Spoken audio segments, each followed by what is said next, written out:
பிள்ளையார் அப்படின்னாலே ஆவணி மாசம் தான். இந்த மாசத்துல பிள்ளையார் வந்து பயங்கர ஸ்பெஷாலிட்டியா இருக்காரு. போருக்கு போகின்ற பொழுது முதலில் மஞ்சளிலே பிள்ளையாரை பிடித்து வணங்கிய கடவுள் முருகப்பெருமான். அவரே விநாயகர் வழிபாடு.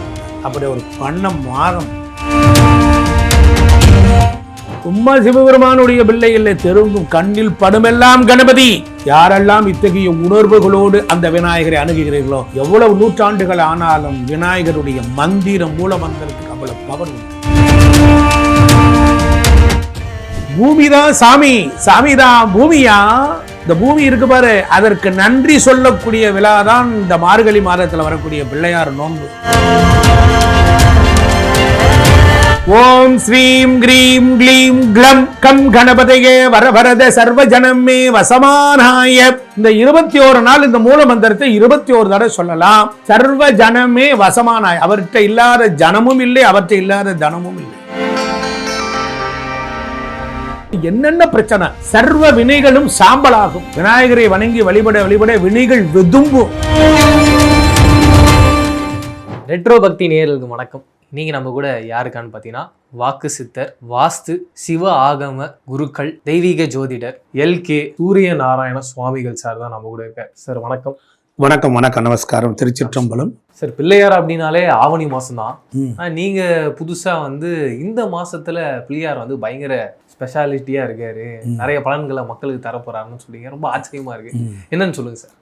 உலகெல்லாம் உணர்ந்து ஓதற்கு அறியவன், நிலவுலாவிய நீர்மலி வேணியன், அலைகள் சோதியன் அம்பலத்தில் ஆடுவான், மலர் சிலம்படி வாழ்த்தி வணங்குவான்.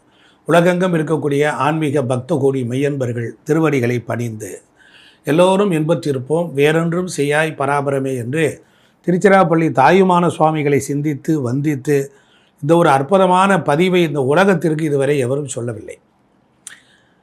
ஆனைமுகன் விநாயகப் பெருமான், கஜமுகன் கணபதி, முக்காலம் முழுமைக்கும் முன்னின்று வழிநடத்தும் முதல்வனாம் இறைவனுக்கே சமர்ப்பணம்னு சொல்லி தான் பிள்ளையார் சொல்லி போடுவார்கள். அப்படிப்பட்ட பிள்ளையார் வழிபாடு என்பது தொன்மை வாய்ந்தது, சிறப்பு வாய்ந்தது. மகாராஷ்டிராவில் பிள்ளையார், அதாவது இந்த விநாயகர் வழிபாட்டில் மார்கழி மாதத்தில் ஒரு நாள் இருக்குது. இந்த வீடியோ பார்க்குறீங்களா, கண்டிப்பாக உங்கள்கிட்ட ஒரு கிளிப் பேட் வச்சுக்கோங்க, இந்த மாதிரி ஒரு பேட் வச்சுக்கோங்க, பேனா வச்சுக்கோங்க. ஐயாவுடைய பேச்சுக்கள் யாவும் பயனுள்ளது, பயனற்ற பேச்சுக்களை பேசுவது இல்லை. அதனால் இந்த மாதம் மார்கழி மாத சிறப்புகளை பற்றி பார்த்தோம். மார்கழி மாதத்தில் அமிர்த மாதம், அதோட பாவை நோன்பு. அதனால் இந்த மாதத்தில் பாருங்கள், எதை பிடிச்சா வெற்றி பெறலாம், பெருசை பிடிச்சா சிறுசு தானாக அடங்கும். சிவபெருமானே வரம் கொடுக்கணும், பெருமாள் வரம் கொடுக்கணும் என்றால் பிள்ளையாரைத்தான் பிடிக்கணும். முழுமுதற் கடவுள். மஞ்சளிலே செய்திடணும், மண்ணினாலே செய்திடணுங்கிற பாட்டு பார்த்துருப்பீங்க. பிள்ளையார் வழிபாட்டினுடைய மகத்துவத்தை திருச்செந்தூர் முருகப்பெருமான் போருக்கு போகின்ற பொழுது முதலில் மஞ்சளிலே பிள்ளையாரை பிடித்து வணங்கிய கடவுள் முருகப்பெருமான். முருகப்பெருமான் ஆறுமுகம் ஆன பொருள், நீ அருள ஆதிபராசக்தி சிவபரம்பொருள். சிவபெருமான் நெற்றிக் கண்ணிலிருந்து வந்தவர். அப்படிப்பட்ட ஞான தலைவன், ஞான பண்டிதன் முருகப்பெருமான். அவரே விநாயகர் வழிபாடு பண்ணார். அப்படி ஒரு பண்ண மாதம் அவர் பண்ணியிருக்கிறார். பொதுவாக நம்ம வீடுகளில் வாஸ்து குற்றம், நவகிரக துக்கம், கணவன் மனைவி சண்டை சச்சரவு, குடும்பத்தில் அகால மரணம் அடைஞ்சவர்கள், வீடு வாசல் சரியில்லை, நமக்கு தெரிஞ்சதை வச்சுக்கிட்டு கடவுள் முன்னால் நின்று பாடி ஆடி உடம்பை கொண்டு போய் பாடுபட்டு உழைச்சி இதை காசை கொண்டு வந்து வச்சு, ஏதோ இல்லற வாழ்க்கைக்கு பயிற்சி இல்லை, முயற்சியும் இல்லை, என்னமோ கல்யாணம் பண்ணிடுறாங்க. ஒன்று மண்ணா போய் ஏதோ 2 பிள்ளைகளை பெற்றுக்கிட்டு வாழ்ந்துக்கிட்டு வர்றோம். ஓட்டமோ ஆட்டமோ பாட்டமோ ஓடிக்கிட்டு இருக்கிற காலகட்டத்தில் பூமிதான் சாமி, சாமிதான் பூமியா. இந்த பூமி இருக்கு பாரு, அதற்கு நன்றி சொல்லக்கூடிய விழாதான் இந்த மார்கழி மாதத்தில் வரக்கூடிய பிள்ளையார் நோன்பு. என்ன சாமி சொன்ன, இப்படியே சொல்லிக்கிட்டே போனீங்கன்னா எப்போ தான் சொல்லுவீங்க? அதாவது ஒரு விஷயத்துக்கு கடவுள் பேரப்போ என்ன சொல்லணும், சிம்பிளாக சொல்லக்கூடாது. நான் 3 மதங்களை கடந்து ஆன்மீகம் செய்கிறவேன். நம்ம கடவுள் பேரன்னொன்னே விநாயகர் பிள்ளையார் அப்படி சொல்லக்கூடாது. அதுக்கெல்லாம் பட்டம் கொடுக்கணும், அவருடைய சிறப்புகளை சொல்லணும். அங்கிங்கனாதபடி எங்கும் சுயம் பிரகாசமாய் ஆதியிலே பரஞ்சோதியாய் நின்ற பூமியின் தனிப்பெரும் கருணையாய் உதித்த விநாயக பெருமான், அவரை கணபதி என்று வணங்குகின்றோம் அப்படி சொல்லணும். நம்ம விநாயகர் என்ன பக்கத்து விட்டு சீதாக்கா மகனா, பாண்டியோட தம்பியா சொல்லக்கூடாது. மன்னிக்கணும், இஸ்லாமியத்தில் அவங்க கடவுள் எப்படி சொல்லுவாங்க? நபிகள் நாயக ஸல்லல்லாஹு அலைஹி வஸல்லம் அழைக்கும் நபி சல் பெருமான்னு சொல்லுங்க. எவ்வளோ உயர்வாக சொல்கிறா. இறைவன் என்று சொல்லக்கூடியவன் உலகத்தார் போல் உண்டு உடுத்தி பூண்டு சுகம் கண்டு தொண்டர் விளையாட்டில் ஆனந்தம் கொள்ளக்கூடியனர். என்ன செய்யணும்? கார்த்திகை அன்னைக்கு வீடு வாசல்லாம் கழுவி பெருக்கி எடுத்துடணும். கார்த்திகை அன்னைக்கு ஆரம்பிக்கணும் 21 தீபம், 21 நாள் விரதம். வீட்டினுடைய மூளை முடுக்கு சந்து பொந்து இக்கு இடுங்குகளை எல்லாம் விளக்கேற்றிக்கிட்டே வரணும். காலையில் மதியானம் சாயங்காலம் ஊதுபத்தி, விநாயகர் போட்டோவுக்கு அலங்காரம், அவருக்கு பிடிச்சதா ஒன்று ஒன்றா வைக்கணும். சாமியை கும்பிட்டு 21 நாள் விரதம். ஆண் பெண் உறவு கூடாது. இன்றைக்கி போட்ட துணியை நாளைக்கு போடக்கூடாது. புரியுதா? ஆமாம். வீட்டில் சண்டை சச்சரவு எசலி ஓரியாட்டம் போடுதல் இருக்கக்கூடாது. வீட்டில் உள்ளவன் எல்லோரும் குளிக்கணும். அதை படுத்து கிடக்குதுன்னா தண்ணியை தெளிச்சுக்கணும். விநாயகர் அகவலை, விநாயகர் அகவல் சீத களப செந்தாமரை பூம்பாத சிலம்பு பழைய இசைப்பாடு. இல்லை எவ்வளோ அர்த்தம் இருக்குது தெரியுமா? சீதம்னா குளிர்ச்சின்னு அர்த்தம். சீத களபம், களபம்னா வாசனை நிறைந்ததுன்னு அர்த்தம். சீத களப செந்தாமரை பூம்பாதம், செந்தாமரை பூ இருக்கு பாருங்க, அது எவ்வளோ மென்மையாக இருக்கும். அது மாதிரி விநாயகருடைய பாதம் அவ்வளோ மென்மையாக இருக்குமா. கால்கள் குளிர்ச்சி பொருந்திய வாசனை நிறைந்திய தாமரை போன்ற பெத்தன்று பூம்பாத அவர் காலில் இருக்கிற சிலம்பு பல இசை பாட. அது என்ன செய்யுது? வேதம் பாராயுதம் பண்ணுது. சும்மா சிவபெருமானுடைய பிள்ளை இல்லை, தெருங்கும் கண்ணில் படுமெல்லாம் கணபதி.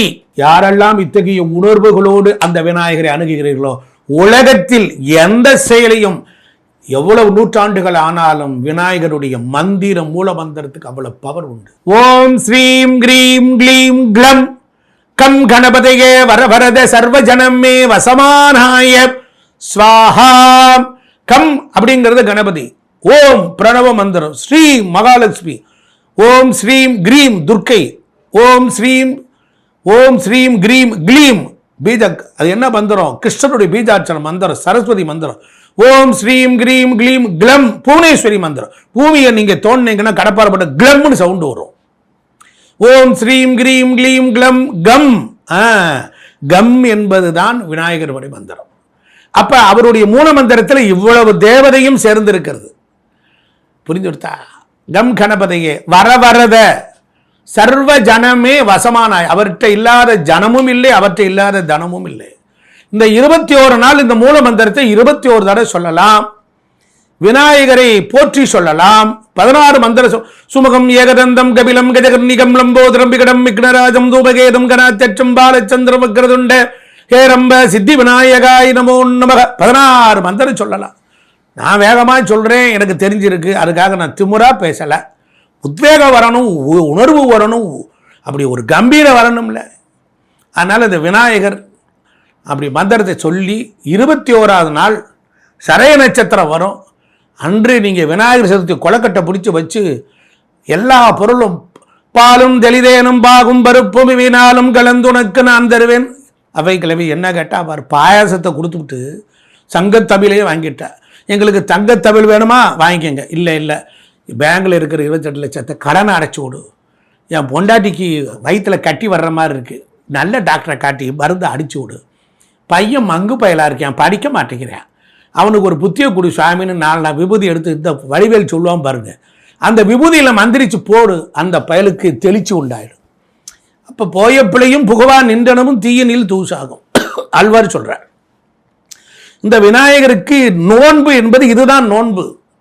கரும்பில் தொட்டில் கட்டி போட்டு ஒரு பிள்ளையாரை வச்சு ஊஞ்சல் ஆட்டு, ஒரு தொட்டில் கட்டி ஒரு பிள்ளையாரை வச்சு ஆட்டு, பிள்ளை இல்லாதவே பிள்ளையாரை வையி, நோன்பு நோர்த்து குழந்தையே இல்லை 38 வயசு ஆயிடுச்சு, அந்த டாக்டரை பார்த்து இந்த டாக்டரை பார்த்து டெஸ்ட்டில் போய் டியூப்பில் போய் அது கம்மி இது கம்மி சிரமப்படுறேன்னா நம்பிக்கையோடு சொல்கிறேன்.